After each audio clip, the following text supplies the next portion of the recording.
തമിഴക വെട്ടിക്കഴകം അധ്യക്ഷൻ വിജയ് മന്ത്രിസഭയിലെ യുവമുഖമാണ് എസ് കീർത്തന. ടിവികെയുടെ ആദ്യ മന്ത്രിസഭയിലെ ഏക വനിതയും പ്രായം കുറഞ്ഞ മന്ത്രിയുമാണ് കീർത്തന. கீர்த்தனா என்னும் நான் சட்டப்படி அமைக்கப்பட்ட இந்திய அரசியல் அமைப்பின் பால் உண்மையான நம்பிக்கையும் மாறா பற்றும் கொண்டிருப்பேன் என்றும் ശിവകാശി മണ്ഡലത്തിൽ നിന്നാണ് നിയമസഭാംഗമായി എസ് കീർത്തനെ തിരഞ്ഞെടുത്തത്.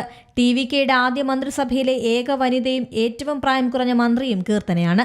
വിരുദുനഗർ ജില്ലയിലെ സാധാരണ കുടുംബത്തിൽ നിന്നുള്ള 29 വയസ്സുകാരിയാണ് കീർത്തന.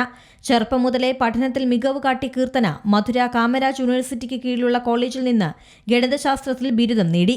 2019 പുതുച്ചേരി സെൻട്രൽ യൂണിവേഴ്സിറ്റിയിൽ നിന്ന് സ്റ്റാറ്റിസ്റ്റിക്സിൽ ബിരുദാനന്ത ബിരുദവും സ്വന്തമാക്കി. രാഷ്ട്രീയത്തിലേക്ക് എത്തുന്നതിന് മുൻപ് ഒരു രാഷ്ട്രീയ കൺസൾട്ടന്റായും സേവനമനുഷ്ഠിച്ചു.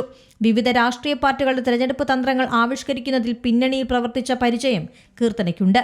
ഇന്ന് ജനപ്രതിനിധിയായി നേരിട്ട് രംഗത്തിറങ്ങി വിജയം നേടുകയായിരുന്നു.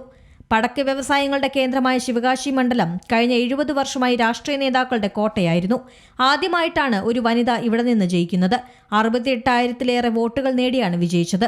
എതിർ സ്ഥാനാർത്ഥിയായ കോൺഗ്രസിലെ അശോകനെ 11,670 വോട്ടുകൾക്കാണ് പരാജയപ്പെടുത്തിയത്. ഹിന്ദിയിൽ കീർത്തന സംസാരിക്കുന്ന ഒരു വീഡിയോ സമൂഹമാധ്യമങ്ങളിൽ വൈറലായിരുന്നു. തന്റെ നേതാവിന്റെ സന്ദേശവും പാർട്ടിയുടെ നയങ്ങളും ഇന്ത്യ മുഴുവൻ എത്തിക്കാൻ വേണ്ടിയാണ് താൻ ഹിന്ദിയിൽ സംസാരിക്കുന്നതെന്ന് കീർത്തന പറഞ്ഞത് ടിവികെയുടെ ദേശീയപരമായ കാഴ്ചപ്പാട് വെളിപ്പെടുത്തി. വിജയുടെ മന്ത്രിസഭയിൽ കീർത്തനയ്ക്ക് വനിതാ ശിശുക്ഷേമ വകുപ്പോ സാമൂഹികക്ഷേമ വകുപ്പോ ലഭിക്കുമെന്നാണ് പ്രതീക്ഷ. ഊർജ്ജസ്വലയായ രാഷ്ട്രീയക്കാരി എന്ന നിലയിൽ കീർത്തന തമിഴ്നാട് രാഷ്ട്രീയത്തിൽ എന്തു മാറ്റങ്ങളാണ് കൊണ്ടുവരിക എന്ന ആകാംക്ഷയിലാണ് തമിഴകം. National desk Zee Malayalam news.